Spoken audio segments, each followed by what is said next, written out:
চা বাগানে দুর্নীতি প্রসঙ্গে রাম ও বাম উভয়কে টেনে কটাক্ষ করলেন আইএনটিটিইউসির রাজ্য সভাপতি ঋতব্রত বন্দ্যোপাধ্যায়। বৃহস্পতিবার ফাঁসিদেওয়া ব্লকের বিধাননগরের দার্জিলিং জেলার সমতলের ৪২টি চা বাগানের নেতাদের নিয়ে এক শিবিরে হাজির হয়ে তিনি জানান, ২০১৬ থেকে চা বাগান খুলে দেওয়ার কথা বলছিল বিজেপি, কিন্তু কেন্দ্রের শাসক দল আজ পর্যন্ত তা করতে পারেনি। ঋতব্রতর মন্তব্য, চা বাগানের উন্নয়নের জন্য কেন্দ্রের ১,০০০ কোটি টাকা দেওয়ার কথা ছিল, সেই টাকাও দেয়নি কেন্দ্র।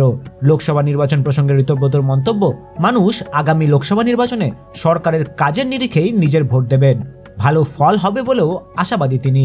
এদিনের কর্মসূচিতে তৃণমূল কংগ্রেসের দার্জিলিং জেলা সমতলের সভানেত্রী পাপিয়া ঘোষ, তৃণমূল কংগ্রেসের ফাঁসিদেওয়া সংগঠনের ২ নম্বর ব্লক সভাপতি কাজল ঘোষ সহ বিশিষ্টরা উপস্থিত ছিলেন।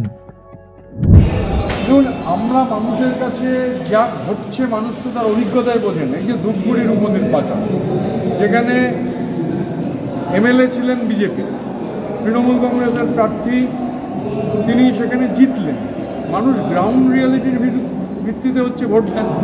বিশেষ করে চা বলয়, যেটা হচ্ছে আমাদের চায়ের কর্মসূচি, চা বলয় ওদের যে মিথ্যাচার, বাগান খুলে দেবো বলে ২০১৬-তে জুমলা শুরু হয়েছিল, তারপর ১,০০০ কোটি টাকা চা বলয়ে দেবো, ১ পয়সা আসেনি, বাগান খোলাও তো দূরের কথা।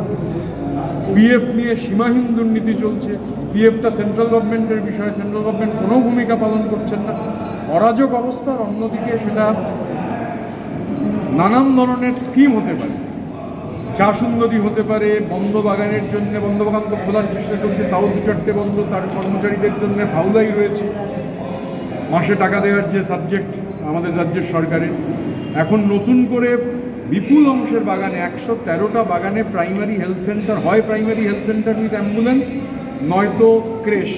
এই দার্জিলিং সমতলের বিভিন্ন জায়গাতেও সেটা হচ্ছে, পাহাড়েও হচ্ছে, আলিপুরদুয়ার জলপাইগুড়িতেও এটা হচ্ছে। এটাকে কেন্দ্র করে এগুলো কোনোটাই মমতা বন্দ্যোপাধ্যায়ের সরকারের করার কথা না। অভিষেক বন্দ্যোপাধ্যায় মালবাজারের সমাবেশে, সম্মেলনে চা শ্রমিকরা যা বলেছিলেন তার যে নির্যাস ছিল, এই নির্যাস নিয়ে তিনি বলেছিলেন শ্রমমন্ত্রীকে বলেছিলেন যে আপনারা কিছু করে দেখতে পারেন কিনা দেখুন। ওয়ার্কআউট করে শ্রমমন্ত্রক মমতা বন্দ্যোপাধ্যায়ের নির্দেশে এই কাজগুলো করেছে। প্রাইমারি হেলথ সেন্টার, অ্যাম্বুলেন্স, এগুলো তো সব বাগানের মানে যে প্ল্যান্টেশন ওয়ার্কার্স অ্যাক্ট অনুযায়ী এগুলো রাজ্য সরকারের জমি নয়, মানে সাবজেক্ট নয়, রাজ্য সরকারের দায়িত্ব নয়। কিন্তু তা সত্ত্বেও মানুষের পাশে থাকবার অঙ্গীকার নিয়ে এই কাজগুলো হচ্ছে। মানুষ তার অভিজ্ঞতায় বুঝছেন এবং অভিজ্ঞতার নিরিখেই ভোট দেবেন। মানে এই যে আপনারা শুনলেন তো, যে এই যে প্রচার, জন বাল্লারা, রাজু বিস্তারা যেভাবে জিতেছিল, বাগান শ্রমিক ইএসআই এর অভ্যন্তরে চলে আসবে। ইএসআই তো সেন্ট্রাল গভর্নমেন্টের সাবজেক্ট, কে বারণ করেছিল? চা বাগানের শ্রমিককে ইএসআই এর অভ্যন্তরে আনতে আপনি পার্লামেন্টে বিল করলে কেউ তো আটকাবে না। এগুলো সবই হচ্ছে ঢালাও মিথ্যাচারের যে ধারাবাহিকতা। মোদি যে জুমলা শুরু করেছেন, এরা সেই জুমলা চালিয়ে নিয়ে গেছে, মানুষ এখন অভিজ্ঞতায় বুঝতে পারছে। ফাঁসিদেওয়া থেকে সৌরভ রায়ের রিপোর্ট, উত্তরবঙ্গ সংবাদ।